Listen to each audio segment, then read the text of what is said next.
क्या चंपई सोरेन कोल्हान में बीजेपी का सूखा खत्म कर पाएंगे? क्या कोल्हान इलाके के आदिवासी वोट बैंक को बीजेपी के पक्ष में ला पाएंगे? क्या झारखंड मुक्ति मोर्चा जेएमएम का अभेद किला भेद पाएंगे और 14 विधानसभा सीटों में बीजेपी का खाता खोल पाएंगे? इन सभी सवालों के जवाब विधानसभा चुनाव नतीजों के बाद ही स्पष्ट हो पाएंगे। लेकिन चंपई के बीजेपी में शामिल होने की खबरों के बाद कोल्हान की राजनीति में गर्माहट देखने को मिल रही है। झारखंड के पूर्व सीएम और हेमंत सोरेन के विश्वसनीय चंपई सोरेन ने झारखंड मुक्ति मोर्चा से अपना नाता तोड़ लिया है। उन्होंने ऐलान कर दिया है कि वह 30 अगस्त को बीजेपी में शामिल होने जा रहे हैं। इस वक्त बीजेपी के पाले में बैठे सोरेन कभी हेमंत सोरेन के करीबी हुआ करते थे।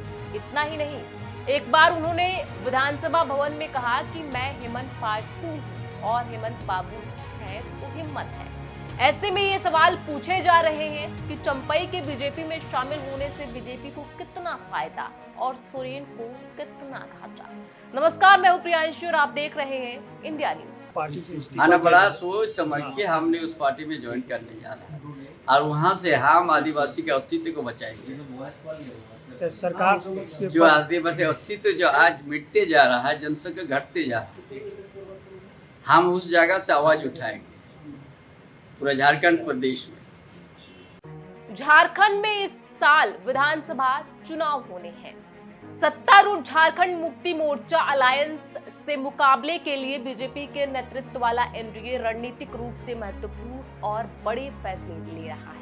जेएमएम नेता और मुख्यमंत्री हेमंत सोरेन का सबसे बड़ा समर्थन आधार झारखंड के आदिवासी और ग्रामीण समुदायों में है और बीजेपी इस वर्ग को अपने पाले में लाने के लिए हर संभव प्रयास कर रही है। लोकसभा चुनाव से ठीक पहले सोरेन परिवार की बड़ी बहू सीता सोरेन को बीजेपी में एंट्री हुई। उसके बाद राज्य के बड़े आदिवासी नेता और पूर्व सीएम मधु कोड़ा की पत्नी गीता कोड़ा को पार्टी में शामिल कराया गया। बीजेपी ने दोनों महिला नेताओं को आम चुनाव में उतारा। हालांकि ये दांव सफल नहीं हो सका और दोनों चुनाव हार गई। अब विधानसभा चुनाव की बारी है। चुनाव से ठीक पहले बीजेपी एक और बड़ा दांव खेलने जा रही है और कोल्हान के टाइगर के नाम से मशहूर आदिवासी नेता और पूर्व मुख्यमंत्री चंपई सोरेन की पार्टी में एंट्री होने जा रही है। पूरी स्क्रिप्ट लिखी जा चुकी है। ये एंट्री 30 अगस्त को होना तय है। झारखंड के पूर्व सीएम और हेमंत सोरेन के विश्वसनीय चंपई सोरेन ने झारखंड मुक्ति मोर्चा से अपना नाता तोड़ लिया है। उन्होंने ऐलान कर दिया है कि 30 अगस्त को बीजेपी में शामिल होने जा रहे हैं। दरअसल हेमंत सोरेन खनन लीज के आवंटन में कथित अनियमितताओं और भ्रष्टाचार के आरोप से घिरे हैं। प्रवर्तन निदेशालय ने मनी लॉन्ड्री में पूछताछ के बाद हेमंत को 31 जनवरी की रात गिरफ्तार किया था। उन्होंने जेल जाने से पहले सीएम पद से इस्तीफा दिया। पार्टी विधायक दल की बैठक में चंपई सोरेन को नया नेता चुना गया। चंपई ने 2 फरवरी को झारखंड के 12वें मुख्यमंत्री के रूप में शपथ ली। हालांकि करीब 5 महीने जेल में रहने के बाद हेमंत को जमानत मिल गई और वो रिहा हो गए।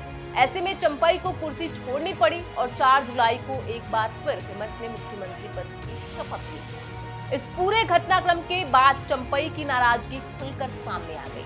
चंपई पार्टी के इस व्यवहार से खासा नाराज है और नाराजगी भी जाहिर कर दी है। चंपई का कहना है कि 3 जुलाई से पहले मेरे सीएम रहते सारे कार्यक्रम स्थगित किए गए, अपमान किया गया।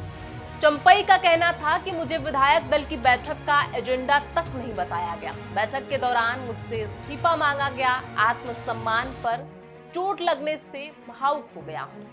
पिछले 4 दशकों के अपने बेदाग राजनीतिक सफर में पहली बार भीतर से टूट गया हूँ। 3 दिनों तक अपमानजनक व्यवहार किया गया।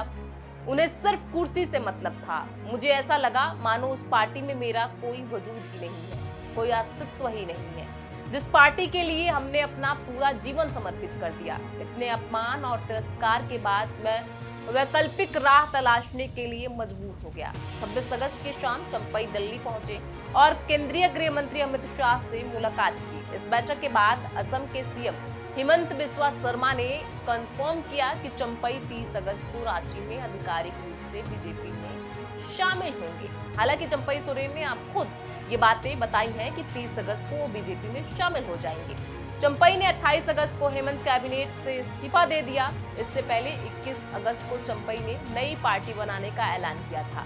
चंपई जेएमएम के राष्ट्रीय उपाध्यक्ष थे। वे 2005 से लगातार सरायकेला से विधायक हैं। उन्होंने 1991 में पहली बार निर्दलीय चुनाव लड़ा और जीता था। 1995 में जेएमएम की टिकट पर चुनाव लड़कर जीते थे। चंपई को झारखंड में बड़ा आदिवासी नेता माना जाता है। वे अपने गृह क्षेत्र में कुल्हान टाइगर के नाम से पहचाने जाते हैं। बिहार झारखंड बंटवारे में चंपई ने शिबू सोरेन के साथ अहम भूमिका निभाई है। उन्होंने शिबू सोरेन के साथ करीब 2 दशक तक राजनीति की और सुलझे हुए नेता बने। चंपई जिस सरायकेला से विधायक है वो कुल्हान इलाके में आता है और इस क्षेत्र में आदिवासियों का खासा दबदबा है। चंपई की नाराजगी और पार्टी छोड़ने की खबरों के बाद जेएमएम बेहद सतर्क है और किसी भी स्थिति में जनता के बीच यह संदेश नहीं देना चाहती कि चंपई सोरेन के अपमान का उनका कोई इरादा है। कुल्हान मंडल में 3 जिले पूर्वी सिंहभूम, सरायकेला, खरसावा और पश्चिमी सिंहभूम आते हैं। इन तीनों जिलों में 14 विधानसभा सीटें हैं और चंपई सोरेन खासा प्रभाव रखते हैं। इस इलाके में अभी जेएमएम के पास ऐसा कोई नेता नहीं है जो चंपई का विकल्प बन सके।